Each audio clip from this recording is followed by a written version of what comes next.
कभी कभी आप अखबार में देखते हैं कि पैराग्राफ का पहला जो लफ्ज़ होता है वो बड़ा होता है, 2 सतर के बराबर होता है, फिर बकिया सारे पैराग्राफ एक जैसे होते हैं।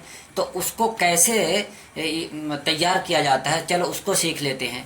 तो सबसे पहले हम एक बॉक्स खींच लेते हैं यहाँ पर, ये यहाँ से देख लीजिए, ये ऑप्शन भी हमारा टैक्स रैप ही से मुताल्लिक है।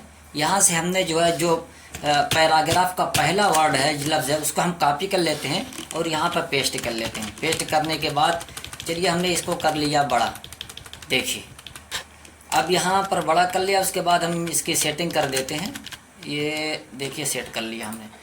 अब देखिए यहाँ पर जो है अब अल्लाह के ख़ास बंदे, अल्लाह से शुरू है, तो अखबारात में भी ये तरीका अपनाते हैं कि पहला वर्ड जो है बड़ा रखते हैं, उसके बाद ये छोटा रखते हैं। तो इसको इसी तरीके से किया जाता है कि अगर हम यहाँ से इसको हटा देंगे तो फिर वही सारी दिक्कत होगी, लेकिन हमें वहाँ से हटाना नहीं है, वो मैटर जो है फिर वहाँ पर चढ़ जाएगा।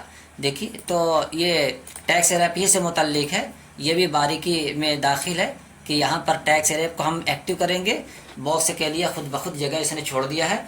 अब यहाँ से हम जब देखेंगे तो हमें खूबसूरत नज़र आएगा कि पहला वर्ड जो है पैराग्राफ का बड़ा नज़र आ रहा है, उसके बाद फिर बकिया सब तरतीबवार एक जैसे नज़र आ रहे हैं।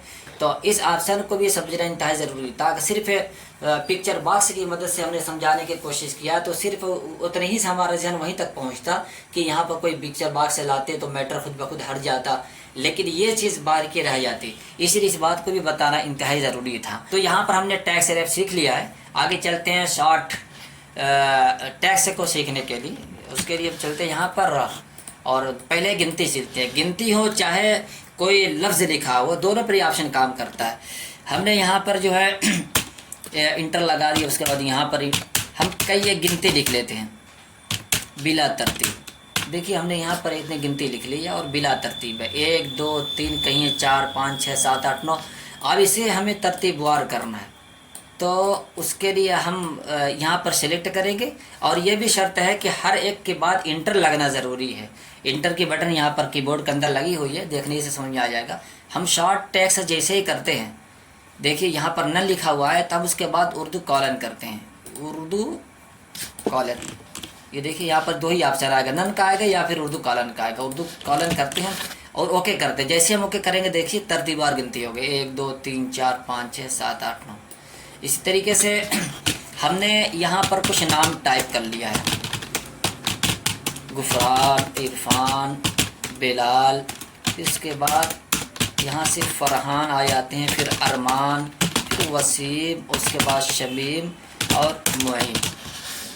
अब देखिए यहाँ पर जो हुर्फ़ तज्ज़ी का कोई भी एतबार नहीं किया गया। हमें हुर्फ़ तज्ज़ी के एतबार से करना है कि सबसे पहले अलिफ आना चाहिए, उसके बाद बा का हर्फ तो बा आना चाहिए।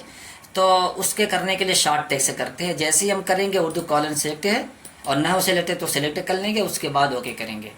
जैसे हम ओके करेंगे तो सबसे पहले देखिए अलिफ वाला हर्फ आ गया, उसके बाद बाला आ गया, बा के बाद ता सा वगैरह नहीं है, तो उसके बाद जो सबसे पहले आएगा सीन वो आ गया, फिर बड़ी शीन आ गई। उसी तरीके से ऐन, फिर गैन, फ़ा, लाम, मीम, ऐन, वाह। तो इस तरीके से अगर नाम की तरतीब हो और उसको हुरूफ़ तज्ज़ी के एतबार से करना हो तो सारे को सिलेक्ट करेंगे एक साथ। सिलेक्ट करने के बाद फिर हम यहाँ पर ऑप्शन पे जाएंगे और शार्ट पर करने के बाद जैसे हम करेंगे तो सारा की सारा एक साथ में ये हुरूफ़ तज्ज़ी के एतबार से हो जाएगा। तो आज की वीडियो यहीं तक पूरी करते हैं। वीडियो अगर पसंद आए तो लाइक करें, शेयर करें और चैनल पर नए हो तो सब्सक्राइब कर